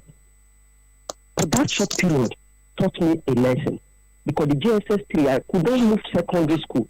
I don't want to even go to school. I was fed up. But that particular system, that me out. It gave me a change. And when I was in the field making money and I found I need to go to school, I went back to school. Do you understand? Okay. And you cannot tell me that an NC teacher are not good in a classroom of any kind or in any place or anywhere. It's wrong. This is the basic of primary education. The NC is the grassroots teacher for the basic primary education. Okay. They build the children. So you can't give me that scrap that they are not good, they are this, they are breaking melon. I was the one that called the other time. You don't see that in Lagos State or anywhere. When that one giving, you will be fired. Okay, thank you. You can send to a query. Thank you. Mr. Anosike, you want to say something as regards what he said? He said it's not true that children are breaking melon in school. The caller didn't say children. She said teachers. The caller said that teachers were breaking melon in the school. And not students, but teachers. And that teachers are bringing stuff to the school to sell. And for me, there's every possibility. When a bag of hold on, please. Hello, good afternoon. Hello, good afternoon. Yes, good afternoon. My name is Gloria. I'm calling from Satellite House. All right, Gloria. Let's hear you. So, in my school, we are almost like walking every time. We are always copying notes. We're not giving a break. Even though when it's break time, we're not allowed to go downstairs to play. We're always in the class. The teacher is always like, every time she will carry notes, he's always writing in the board. During sports time, we're not even doing sports. No sports is even allowed. It's always like busy. We're always working, writing notes. I'm in SS2. Bye. You're in SS2? Yes, sir. And how old are you? I'm 16. Okay. It's all right. Bye. Thank you for calling me. Yeah. So there's every possibility of teachers doing that.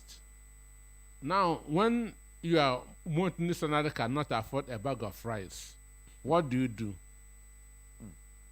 Minimum wage is 30,000 naira. Bag of rice now is 40-something thousand naira. You must look for ways to augment. When I was speaking, I talk of motivation. How are teachers being motivated? It's when you are motivated that you will be able to motivate those under you. The government is not motivating the teachers in the public schools.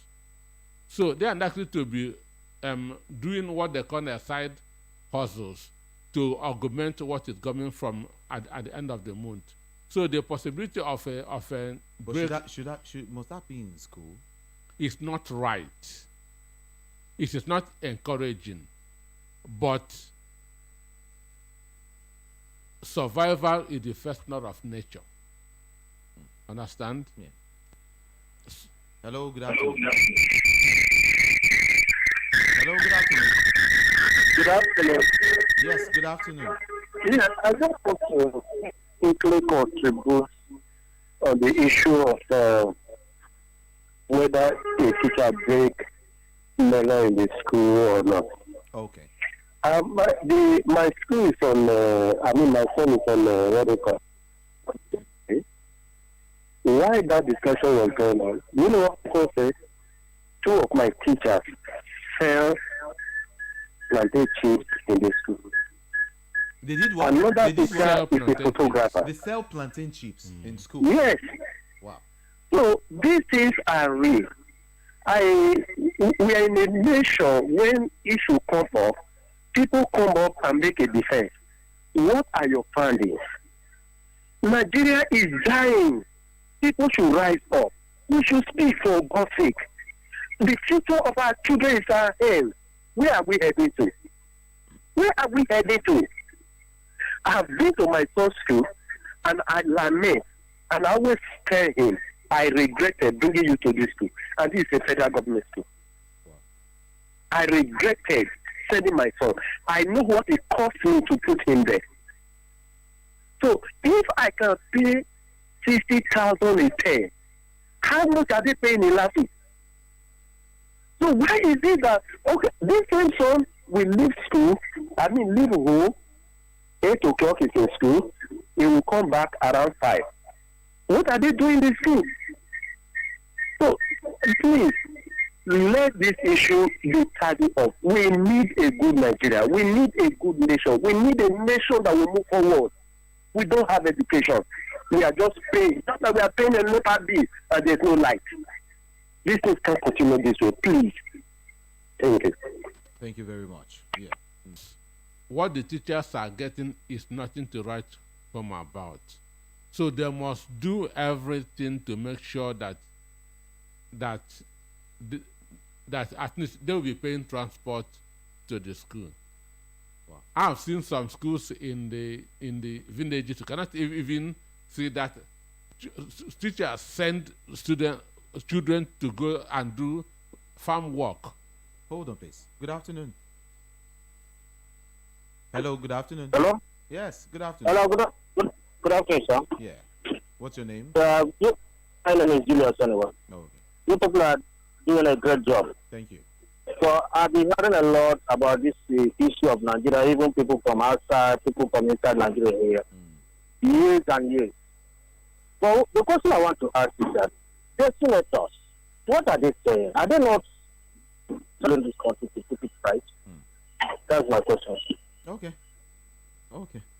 Thank you. Thank you so very much. And every senator wants to go second term, third term, fourth term. And for you to do that, you have to be a loyal party man. If your party is at the center, you have to key in with whatever the executive is doing. If you oppose the executive, they will stop you from going the next time. So that is it. Their hands are tied. I'm not trying to defend them, but currently our Senate president said that he will pass every bill that comes from the executive, that he cannot oppose the executive. The executive. So the kind of senators that we have, they are just there as rubber stamp to do the bidding of the president. And it's very, very unfortunate. It's okay. 0700 903 903 903. That's the number to call. 0700 903 903. I just call back again to make a contribution. Okay. Yeah. Please, the person that asked that question, if you ask him, would they allow his child to be a teacher? The answer I will give to you is no. But I said if you ask the same person that called just now, that asked the question, that will you allow your child to be a teacher? The answer we get to you is no. Why? Because the system is not good. They are not paying them very well. Even in the classroom, you ask the children, what do you want to be? Nobody will raise up and say, I want to be a teacher. What is wrong with the profession? That means something is wrong. The orientation, everything is wrong. We don't need to deceive ourselves. We know the teachers are not well paid in this country. We all feel the pain. And I can see boast of some teachers who are doing their job diligently. If you go to Muslim college, the counselor there, she works with a cross. That is at the junior high school. I'm not a teacher in government school. I have a student that I will register through combination. They go to that place. The woman is doing a nice job. The government should go there and sit down. He work with cross. He take care of the children. She take care of the children. She does everything. It's a counselor there. So if people are doing wrong things, we should not criticize others. Can we encourage our children to be a teacher? That's the question. Why are people not encouraging them? We like teachers in the school. That is the truth. Go to public school. We like teachers. Why? Thank you, sir. God bless you. That's just what I want to say. It's okay. I appreciate your call. Thank you so much. A whole lot. But then you're listening to Matters, all right? Matters. This is Matters on BOP 90.3 FM. Well, if it's your first time, my name is Jude, Ikami Jude, okay? And I have Mr. Anosike right here, and we're talking about our education. Education in Nigeria. It's not been easy. It's not been funny. It's not been going well. You know, I don't want to even talk about what government, the budgetary allocation, you know, for education in the country.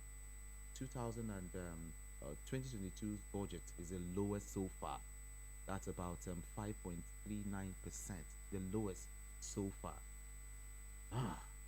Okay, we go on a very short break. All right, don't worry, I'll take your calls. Just stay there and don't go nowhere. We're going on a very, very, very short break, and when we come back, we'll talk more. In fact, I'll take more of your calls.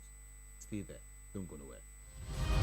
Some call it life adjustments, but our world has taken a different but dangerous look. My husband does not just beat me up, but he uses an object to forcefully remove my finger right before my eyes. My dad has helped me. The God of heaven.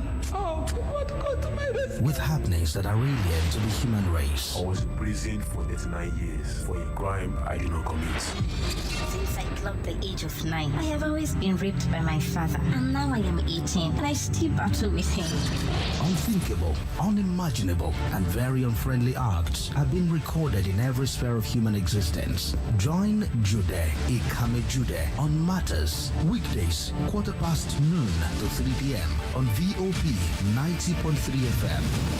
As he dissects and addresses these challenges called the new norm in our political, social, religious, and cultural space.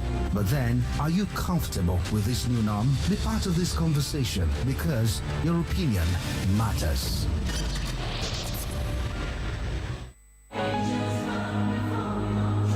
Do you wait for something to happen to you first before you learn? Or do you learn from other people's experiences? Are you proactive? Are you the type that prepares for a rainy day while the day is still sunny? Or do you wait to be a victim and never live to tell the story? Then join me on Testimonies with Boam Jovi every Sunday 6 to 7 p.m. on VOP 90.3 FM, Voice of the People, to share your good or bad testimonies for others to learn from, while we also discuss those topical issues that can either rob you or bless you with testimonies. Don't forget, it's Testimonies with Boam Jovi every Sunday, 6 to 7 p.m. on VOP 90.3 FM, Voice of the People. Join us and be blessed.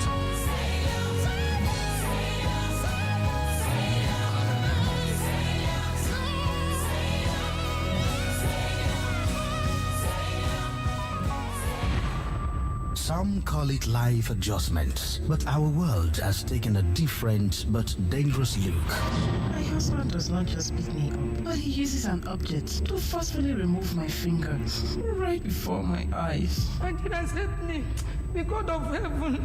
Oh, what God to my rescue? With happenings that are alien to the human race. I was in prison for 39 years for a crime I did not commit. Since I clocked the age of 9, I have always been raped by my father, and now I am 18, and I still battle with him.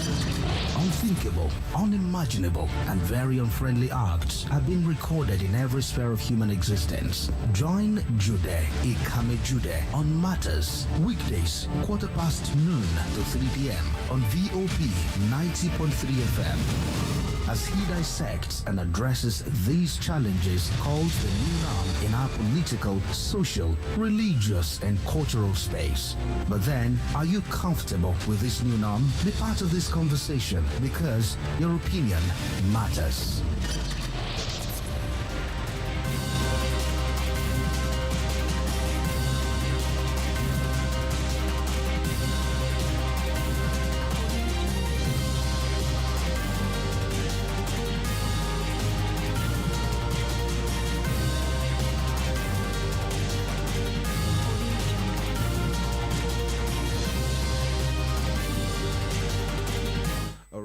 Welcome back. It's VOP 90.3 FM and you are on to Matters. My name is Jude Ikame Jude, and of course we've been talking about the education system in Nigeria, issues and the prospects in education. Let me remind you that in 2015 the federal government actually budgeted about 10.79% to education. And in 2016 it was 6.7%. In 2017, 7.38%, and in 2018 it was 7.04%. In 2019, 7.05%. In 2020, it came down to 6.7%. In 2021, it was 5.68%, and of course 2022 was 5.39%, which happens to be the lowest. Now, the figure is about 923.798 billionaire. Yeah, that's the figure in 2022. Mr. Anosike, is that good at all? Well, you can see what is happening there. As the population is increasing, the budget for education is going down. What does it tell you? That this government doesn't value education. And that's why, as of today, we have more than 20 million out of school children, the highest in the world. And this is also will remind you the type of people that you vote for during elections. When you vote for people who have questionable certificates, this is the kind of things you get. Because if you suffer, if you burn the candles to get your certificate, you will value education. But when somebody goes to the backyard and gets one certificate, don't expect anything good to happen in your education. So this is a warning to Nigeria as we approach 2023. If you vote people who have questionable certificates, who you don't know the source of their education schools, you continue that to get this. But with a population of 214 million people, because that's what they said that we are now currently, 214 million. You will see that that budget cannot even sustain two states in the country. Going by the rate of inflation, when you change that into dollars, understand me, you can say it's nothing. That's why most schools in the country don't have facilities. I have seen some schools where people sit on the ground and write. That is torture, which means children are being tortured in the school, you then in an uncomfortable situation. What can you get out of that? So when they say that our certificates that multinationals are not employing people with Nigerian degrees, they have their reasons. They have their reasons. No company that is sought that will employ somebody with a stop and start certificate. Stop and start. Just like now, ASU were on strike for 8 months, which is an academic year is 8 months. So students have wasted 8 months or an academic year. So they start all over again. This is start and stop. So no company will employ people with such a certificate, which means what they are doing is compounding the woes of the youth. That's why the future of Nigerian youth is uncertain, because why? Their education didn't come the right way. Okay, let's talk to you again. Let's get to open up the studio lines and let's see if we can take some more reactions before we wrap things up this afternoon. Okay, 0700 903 903 903. That's the number. Quickly call 0700 903 903 903. Mr. Anosike, what would you say is your own ideal school? Your ideal school? Well, when we talk of education, we talk about all-round human development of the body and the mind. This is what is known as education. It shouldn't be one-sided. Education should be both mental and physical. And for me, there should be standard. Somebody talk of some private schools being in 2-3 rooms. Hold on, please. Let's take this call. Hello. Good afternoon. This is Mr. Bolaji from Iseri. Welcome, sir. Yes. What happened now? We are talking of education. Talking of the government. Blaming the government. Talking of participate racketeering. In Germany, you just go there with your certificate, they don't recognize it. They need your brain. Likewise in China and many other Western world. They need brain. What I want to bring us now, I want to talk of somebody, I will not mention his name, during the First Republic. He said all our soldiers should go to bush. They should be the expensive for everything. Give them everything over there. Now, what happened? The so-called militants, they are taking over all the bushes, and our soldiers are enjoying in the cities. Even they are afraid to go to the bush. Had they been there in the bush since, nobody will come there to say it's a military, it's a militant, it's a this thing. When there is fuel scarcity, it will affect all the economy. It will affect education. It will affect this, affect that. When Nigerians don't do what they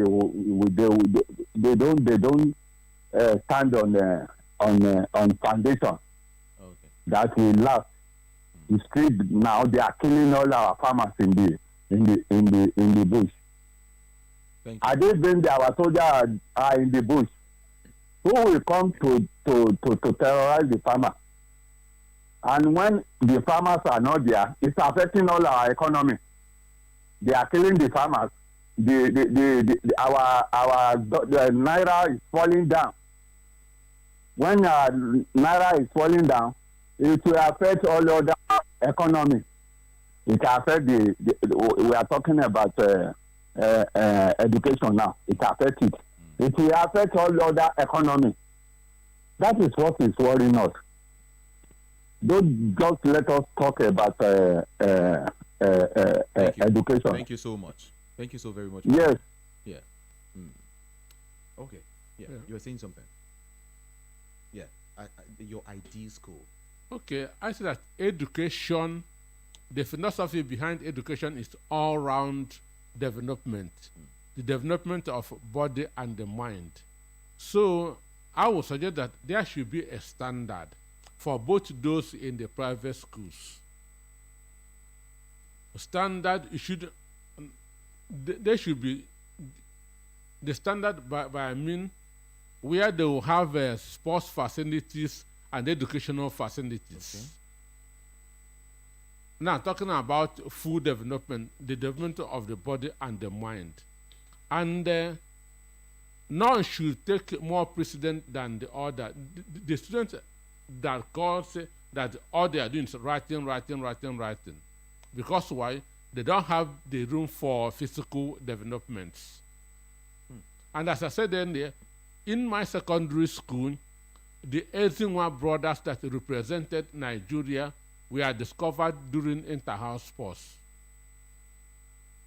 What year was that? That should be 82, 83. Okay. One of the Super Eagles goalkeepers was discovered in my school during inter-house sports. But this is no more possible these days because most of these private schools don't have space for sports facilities. It just maybe 2-3 rooms, it becomes a school. Understand? So there should be standard, there should be regulations. If you don't have the resources, don't go into it. Don't just get a 3 rooms apartment and call it a school. Where for 8 hours the children will be writing because they cannot do any other thing. Then there should be motivation for the teachers. Teachers are nation builders. Whatever anybody is in the world today, he or she passed through a teacher. Reward for teachers as every other person should be here on earth. It shouldn't be in heaven. Understand me? Yeah. So the teacher should be well paid, well motivated. Every day. Okay. Hello, good afternoon. Good afternoon, sir. Yes, good afternoon. I am back again. You see, on just like the gentleman is saying, I'm James. I'm calling from John. Okay. The truth is, we cannot have a good education. Nigeria have come to a point where we need to retreat. That is just the truth. Nothing is working in this country. Now, election is it January next year? February. How many people have PVC? This is what we should be talking about. Only yesterday you were talking with one barrister, Tunji. And what we should be clamoring for is the government to give everyone the PVC. That is the only way we can affect a good government. It is the masses. Today was defending the structure of APC and PDP. They don't have good structure. But how can we change it? We can only change it through electoral system. And that cannot happen when we don't have access to vote. People registered, so we're denied at the polling unit. We were not allowed to register. But those that were registered cannot get PVC. What is PVC? Mr. VOP, how many hours does it take you to get 18 in the bank? So why will the federal government and INEC take months to give voters their PVC? So the game is in the hands of the government. They know what they are doing. So earlier the better. Let us call. Let everybody rise up. We don't even need the election for now until PVC is circulated. That is the truth. Thank you. Thank you. I appreciate your call. So I was saying there should be regulation, there should be standard. If you meet the standard, you have a private school. NAFDAC before they issue you a number, they'll come to your facility. It must be from 4 rooms upwards. So they have a standard. So before anybody goes into starting a private school, the school authority should come and inspect the person's facility to know that it is up to standard. Otherwise, we'll keep on getting what we are getting now. And the children that you breed under this condition, don't expect anything great from them in the future. You know, the other time I told you that it is easier to build strong children than to repair broken adults. So we need to catch them young, as they say. We need to start their foundation right. And the only way to start their foundation right is for the home and the school to be up and doing. Understand? Yeah. For the home and the school to be up and doing. For the school to be up and doing, there should be standard, there should be regulation. If you don't have what it takes to start a private school, don't. There should be room for recreation and room for for theoretical and practical learning. Both must go hand in hand. Education is all about all-round development of the body and the mind. That is very, very important. Then the teacher should be paid well. They are doing a great job. That's another question. Are teachers paid? Like teacher salary, everybody is clamoring. Teachers are not being paid well, and they just give them something little, very meager for them to go home with. Well, there's a saying, if you pay peanuts, monkeys will come and work for you. And that's really what is happening in the educational sector. If you pay peanuts, monkeys will come to work for you. You cannot expect dedication, commitment from somebody that you are not paying well. So those who are doing well in the schools are those who have passion for the children. Understand me? Because they say, if you come to where you are not happy, just look for one thing that can make you happy. Most teachers are not happy. But I'm sure that it is the love that they have for the children that is keeping them there. So they are sacrificing to be there. Then the others who are there are just taking the teaching as a stopgap. Let me just be warming up here until I get something better. So such a person, you cannot expect. And that's the situation we are in this country. That is it. So you cannot expect dedication, commitment, and the best from such people. So the school proprietors should do their best. Then the education authority should do their best. Without the teachers, there's no society, there's no future. Can we bring government into this now? What do you think government should adjust in our educational system?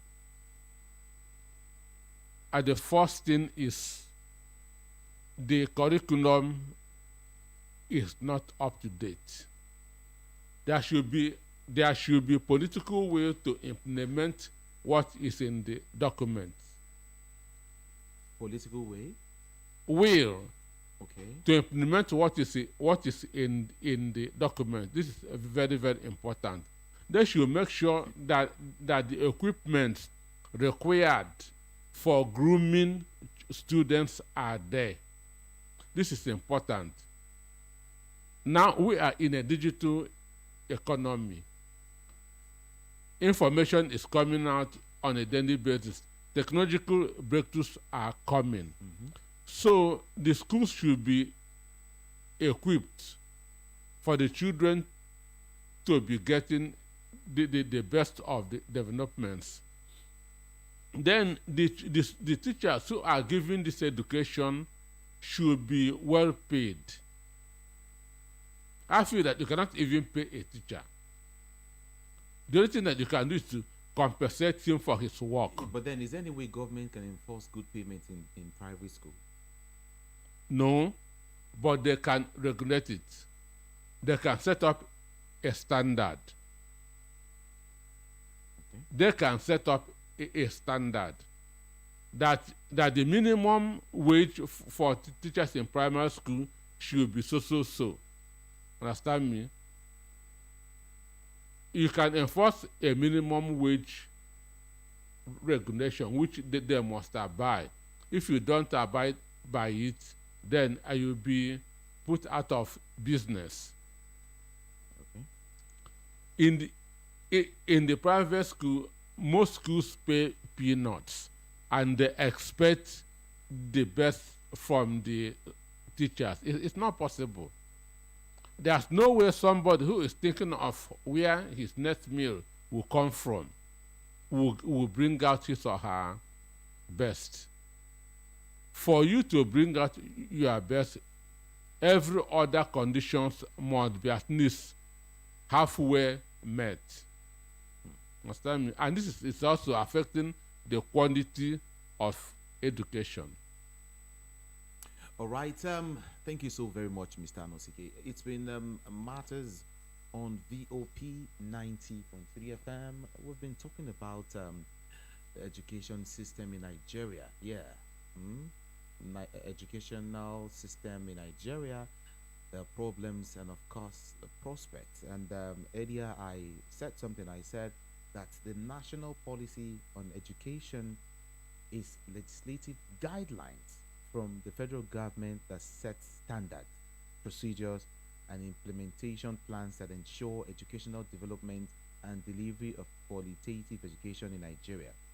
I also said that the first national policy on education was published in 1977. Yeah, Mr. Anosike, 1977, but has been revised several times by successive stakeholders in the Federal Ministry of Education because of growing changes in education delivery. Now, the 2014 edition of the National Policy on Education stipulates that the federal government handles formal basic education, which is compulsory and free to all. The basic education covers 1 year pre-primary education, 6 years of primary education, and 3 years of junior secondary education. Also, new objectives and curricula were highlighted in the National Policy on Education to guide and regulate educational activities across all levels of education, both in public and, of course, private schools. I'm just trying to do, a recap of all that we've discussed, and several questions were answered. I also spoke with Mr. Alunge Adekomi, who is the proprietor of West Bay Schools.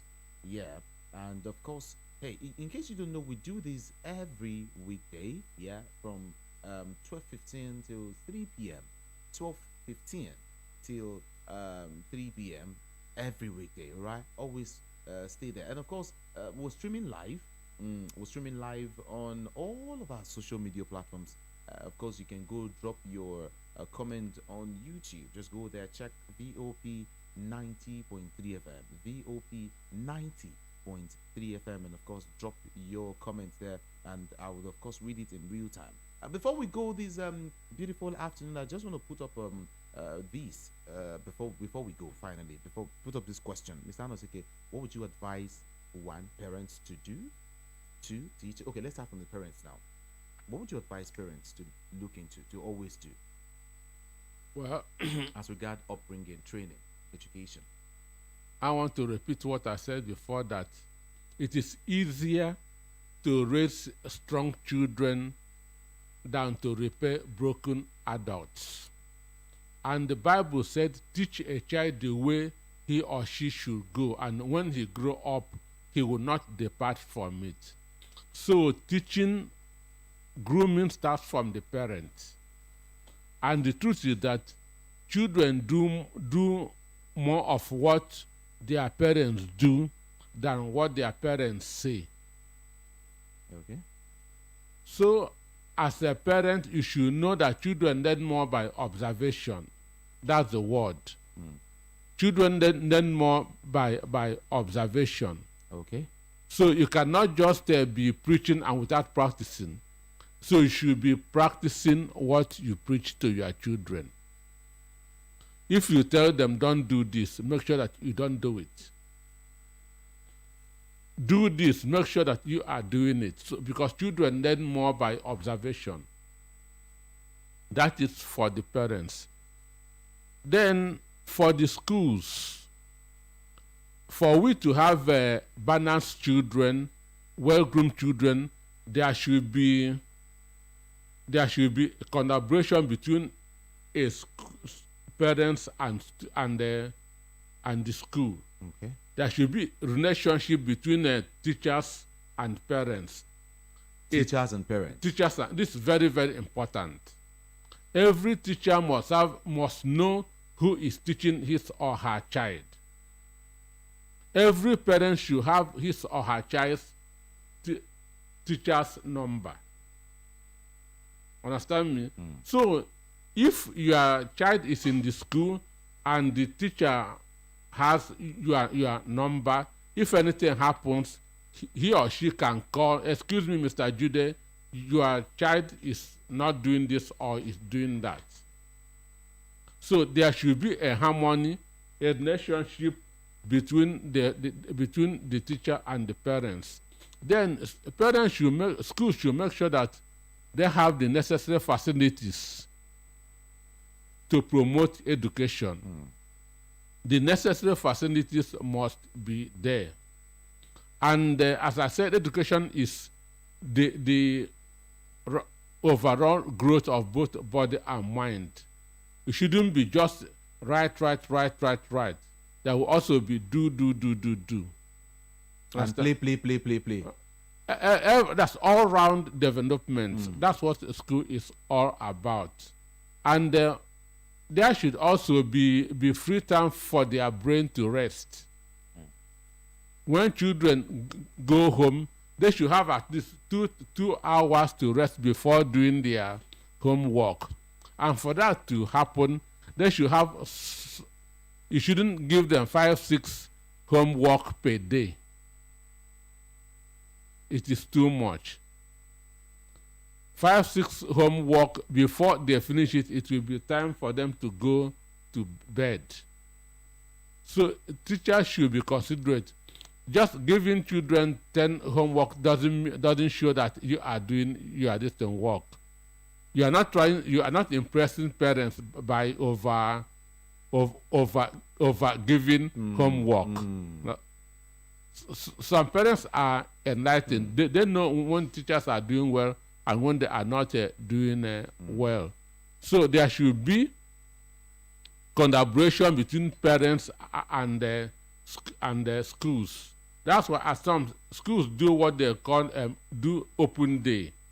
It's a time for parents to come and inspect the children's book.